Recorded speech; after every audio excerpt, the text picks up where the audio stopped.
नमस्कार, आप देख रहे हैं द समाचार पत्र। द समाचार पत्र के इस बुलेटिन में आपका स्वागत है और मैं हूं आपके साथ कीर्ति तिवारी। चलिए खबरों की शुरुआत करते हैं। झारखंड मुक्ति मोर्चा ने प्रमुख विपक्षी दल भारतीय जनता पार्टी पर अतिक्रमण हटाने के मसले पर बेवजह राजनीति और जनता को भड़काने का आरोप लगाया है।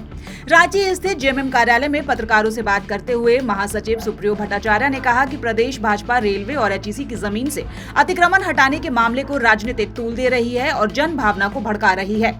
उन्होंने कहा कि रेलवे और एचईसी दोनों केंद्र सरकार के अधीन है और वहां से प्राप्त निर्देशकों के आलोक में राज्य सरकार कार्रवाई कर रही है। उन्होंने कहा कि अतिक्रमणकारी मूल रूप से झारखंडी नहीं है और झारखंडियों के स्वभाव में अतिक्रमण नहीं है।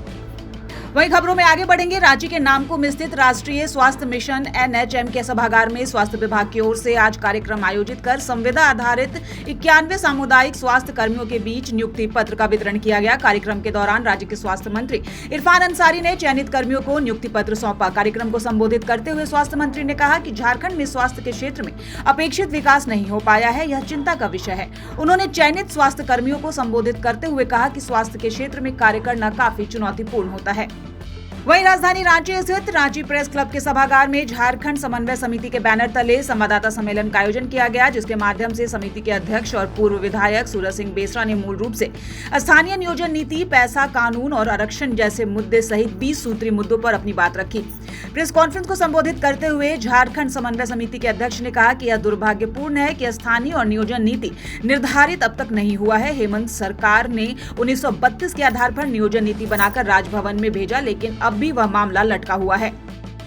वहीं हजारीबाग जिले के बड़का गांव में प्रस्तावित अदानी गोंदलपुरा कोयला खनन परियोजना के द्वारा 9 सितंबर को शिक्षित और तकनीकी शिक्षा से सुसज्जित युवाओं को देश और झारखंड प्रदेश में रोजगार मुहैया कराने को लेकर रोजगार शिविर का आयोजन किया गया। साथ ही अदानी फाउंडेशन के विभिन्न परियोजनाओं में रोजगार का अवसर दिया जा रहा है। इस अवसर पर कार्यक्रम के उद्घाटन को पहुंचे बड़का गांव थाना प्रभारी कृष्ण कुमार गुप्ता ने कार्यक्रम का उद्घाटन करते हुए कहा कि अदानी फाउंडेशन की यह सार्थक पहल है।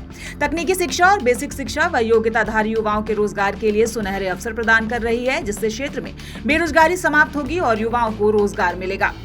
वहीं दूसरी ओर हजारीबाग जिले के कटमकट दाग थाना क्षेत्र अंतर्गत सिरसी दामोडी गांव में मंगलवार की सुबह एक बड़ी लूट की घटना को अंजाम दिया गया। स्थानीय ग्रामीण महिला खिलांती देवी, जो सीएसपी चलाती हैं, रोज की तरह सुबह 10 बजे अपना केंद्र खोलकर पूजा अर्चना कर रही थी। अगरबत्ती और दीप जलाकर वह कामकाज की शुरुआत करने ही वाली थी कि उसी दौरान 2 युवक ग्राहक बनकर सेंटर पर पहुंचे। पहले दोनों युवकों ने लेन देन से जुड़ी कुछ बातों में खिलांती देवी को उलझाया। जब वह उनकी बातों पर ध्यान दे रही थी, तभी उनमें से एक युवक ने मौका पाकर कैश काउंटर से रखे पूरे 2,52,000 रुपए निकाल लिए।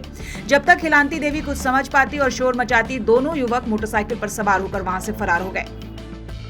अब बात साहिबगंज की। साहिबगंज जिले के बोरियो विधानसभा क्षेत्र के पूर्व बीजेपी प्रत्याशी सह आदिवासी नेता सूर्या हांसदा एनकाउंटर मामले को लेकर सीबीआई जांच की मांग तेज हो गई है। वहीं राज्य के राजनीतिक दलों के अलावा ह्यूमन राइट्स काउंसिल इंडिया के झारखंड प्रदेश अध्यक्ष उज्जवल दुबे ने भी प्रेस कॉन्फ्रेंस कर पूरे मामले में सरकार से निष्पक्ष सीबीआई जांच करने की मांग की है।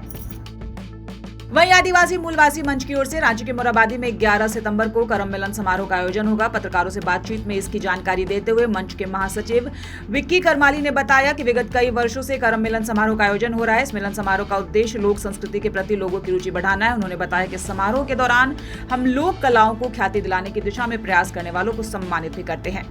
अब बात पाकुड़ की। पाकुड़ जिले के हिरणपुर प्रखंड अंतर्गत पाकुड़ हिरणपुर मुख्य सड़क रामनाथपुर पहाड़ के नीचे 2 गरीब परिवार को अब तक ना अबुआ आवास और ना ही प्रधानमंत्री आवास योजना का लाभ मिला है, जिससे दोनों परिवार कच्चे मकान में रहने को विवश हैं। दोनों परिवार में से एक परिवार सरस्वती देवी झोपड़ी में रहने को मजबूर है। सरस्वती देवी बताती हैं कि हम मजदूर परिवार हैं, मजदूरी करके किसी तरह से अपना घर चलाते हैं। ऐसे में मेरे लिए घर बनाना असंभव है। उन्होंने बताया कि घर के लिए फॉर्म भी जमा किया गया, मगर अब तक उन्हें सरकारी मकान नहीं मिल पाया है।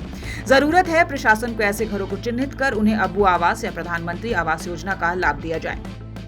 तो ये थी देश दुनिया समेत बिहार झारखंड की तमाम बड़ी खबरें। खबरों से रूबरू होने के लिए हमारे चैनल को लाइक कीजिए, फॉलो कीजिए और सब्सक्राइब कर लीजिए। तो इस बुलेटिन में फिलहाल इतना ही। मुझे दीजिए इजाजत। नमस्कार।